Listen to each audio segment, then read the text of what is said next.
მოგესალმებით, მეგობრებო, დილა მშვიდობის. ჩვენ როგორც იცით, საარჩევნო რეჟიმზე ვიმყოფებით და რა თქმა უნდა, ჩვენთვის შაბათი, კვირა, დღე, ღამე აღარ არსებობს.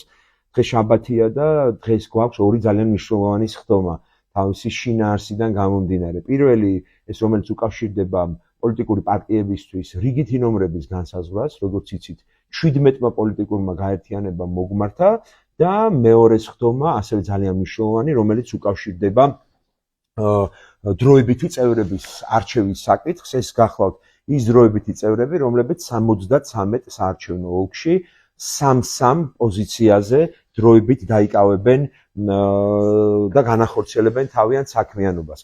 იქიდან გამომდინარე, რომ ეს პროცესი გახლავთ ძალიან მნიშვნელოვანი, მისი შინაარსიდან გამომდინარე, ჩვენ გუშინ წავმართეთ გასაუბრების პროცესი, კარგი პრაქტიკისა და სტანდარტების შესაბამისად, რომელსაც ინსტიტუცია ბოლო რამდენიმე წელი ახორციელებს, რათა საზოგადოებას ჰქონოდა შესაძლებლობა თავად ენახა და მოესმინა ინფორმაცია კანდიდატების მხრიდან, რომლებიც შემდგომ მომავალში მათი არჩევის შემთხვევაში დაიკავებენ საარჩევნო კომისიების დროებითი წევრის პოზიციას.